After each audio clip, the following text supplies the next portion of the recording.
Hi hello నమస్తే, నేను మీ Priya. Welcome back to Priya's kitchen. ఈ రోజు మన వీడియో వచ్చేసి బియ్య పిండి వడియాలన్నమాట.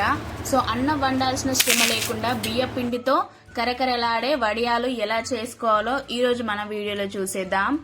దీనికి అన్నం వండాల్సిన అవసరం లేదండి, జస్ట్ మన ఇంట్లో బియ్య పిండి ఉంటే చాలన్నమాట. ఈ వడియాలు రెడీ అయిపోతాయి. Let's start.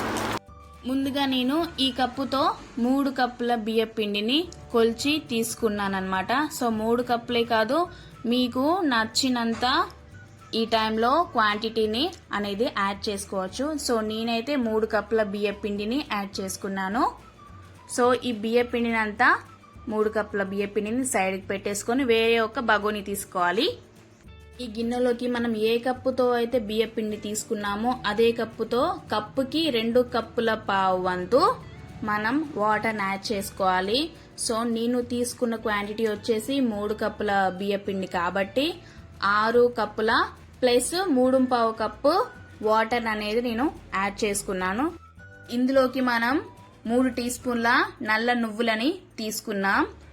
And next 3 tea స్పూన్ల తెల్ల నువ్వులను కూడా తీసుకున్నాం. అండ్ నెక్స్ట్ 1 టీ స్పూన్ ఓమా, 1 టీ స్పూన్ జీలకర్ర వేసుకోవాలి. 3 టేబుల్ స్పూన్స్ సాల్ట్ కూడా ఇందులోకి యాడ్ చేసుకొని స్టవ్ మీద పెట్టుకొని తెరల కాగేంత వరకు వీటిని మనం ఉడికించుకోవాలన్నమాట. సో ఇలా ఉడుకుతున్న టైంలో మనకి సాల్ట్ కరెక్ట్ గా ఉందా లేదా అని ఒకసారి చెక్ చేసుకుందాం. సో కరెక్ట్ గా ఉంది. 3 కప్స్ బియ్య పిండికి 3 కప్స్ సాల్ట్ పర్ఫెక్ట్ అన్నమాట. సో ఈ టైంలో మనం ముందుగా కొలిచి పెట్టుకున్న బియ్య పిండిని ఈ వాటర్ లోకి యాడ్ చేసుకొని స్పూన్ తో కాకుండా మనం పిండి చేసుకునే లాఠీతో గనక వీటిని కలుపుకుంటే మనకి ఈజీగా కలుపుకోవడానికి వీలుంటది. సో స్పూన్ తో కలిపితే ఏమైతుందంటే పిండి కాబట్టి సో చెయ్యి నొప్పి పెట్టే ఛాన్సెస్ ఉంటాయి. సో ఇలా కలుపుకోవడం ద్వారా చెయ్యి నొప్పి పెట్టదు అండ్ పిండి కూడా చక్కగా మిక్స్ అయిపోతుంది అనమాట వాటర్ లోకి.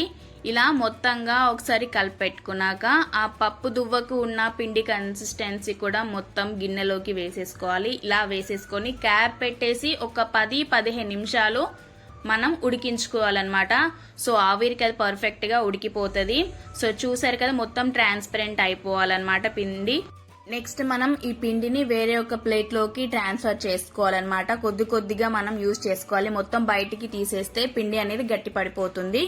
సో ఇప్పుడు కొంచెం కొంచెంగా ప్లేట్ లోకి తీసుకొని వాటర్ లో చేతి డిప్ చేసుకుంటూ వీటిని ఈ పిండి అనేది మనం రౌండ్ బాల్ లా చేసుకోవాలన్నమాట. సో జంతికల గొట్టంలో మనం పెడతాం కదా ఈ పిండిని, సో అప్పుడు సాఫ్ట్ గా అనేది జంతిక లాగా పడడానికి మనం ఇప్పుడు కొంచెం వాటర్ ని టచ్అప్ చేసుకుంటూ బాల్స్ లా చేసుకొని జంతికల గొట్టంలో స్టార్ అనే ప్లేట్ ఉంటది. సో ఆ ప్లేట్ వేసేసి జంతికల గొట్టంలో ఆ ప్లేట్ వేసేసి మనం ముందుగా కలిపి పెట్టుకున్న పిండిని ఆ జంతికల గొట్టంలో వేసేసి క్యాప్ పెట్టేసి జంతికల్లా ఒత్తేసుకోవడమే. సో మీకు ఇది అవైలబుల్ గా లేకపోతే పాల ప్యాకెట్ కవర్స్ ఉంటాయి కదా, సో ఆ పాల ప్యాకెట్ కవర్స్ దగ్గర చిన్న కట్ చేసి మనం చిన్న చిన్న బాల్స్ లాగా కూడా ఈ వడియాలు అనేటివి పెట్టుకోవచ్చు. నేను చూపించిన ఈ రౌండ్ షేపే కాకుండా మీకు నచ్చిన షేప్ లో ఈ వడియాలు అనేటివి పెట్టుకోవచ్చు. ఈ ప్రాసెస్ అంతా పిండి గోరువెచ్చగా ఉన్న టైంలోనే చేసుకోవాలి, లేకపోతే పిండి చల్లారిపోయింది అనుకోండి మనం ఈ వడియాలు చేసుకుంటాం కదా, సో ఈ వడియాలు అనేటివి ఇలా స్మూత్ గా రావన్నమాట. సో విరిగిపోయే ఛాన్సెస్ ఉంటాయి. సో గోరువెచ్చగా ఉన్న టైంలోనే మీరు ఈ వడియాలన్నిటిని టకి అని పెట్టేసుకోవాలన్నమాట. సో ఇలా చక్కగా ఈ వడియాలన్నీ పెట్టుకున్న తర్వాత ఎండాకాలం అయితే 1 డేలో, చలికాలం అయితే 2-3 డేస్ లో ఇవి చక్కగా ఆరిపోతాయి అన్నమాట ఇంట్లోనే. సో నేను చేసింది ఎండాకాలమే కాబట్టి నాకైతే ఇవి 1 డేలో ఎండిపోయాయి. ఏ టైంకి అయితే చేయడం స్టార్ట్ చేశానో మళ్ళీ అదే టైం వరకు నాకు కరకరలాడే వడియాలు అనేటివి చక్కగా ఎండిపోయాయి అన్నమాట. చూసారా ఎంత క్రిస్పీగా మన వడియాలు అనేటివి ఎండిపోయాయో. చక్కగా ఆయిల్ సలసల కాగే ఆయిల్లో మనం ఈ వడియాలు అనేటివి వేసుకోవాలన్నమాట. వేడి ఆయిల్లో వేస్తేనే ఇలా చక్కగా పువ్వులాగా మన వడియాలు అనేటివి పొంగుతాయి అన్నమాట. ఇలానే మిగతా వాటిని కూడా చక్కగా పువ్వుల్లా కాల్చుకోండి. సో మన బియ్య పిండి వడియాలు అయితే రెడీ అయిపోయాయి అన్నమాట. సో పువ్వులాగా ఉన్నాయి. సో కరకరలాడే ఈ బియ్య పిండి వడియాలు తప్పకుండా మీరందరూ ట్రై చేయండి. అండ్ మీకు ఎలా వచ్చిందో కూడా నాకు కామెంట్ అండ్ ఫీడ్బ్యాక్ ఇవ్వడం మాత్రం అస్సలు మర్చిపోవద్దు. మరిన్ని కొత్త రెసిపీస్ కావాలంటే మన ఛానల్ ని సబ్స్క్రైబ్ చేయండి.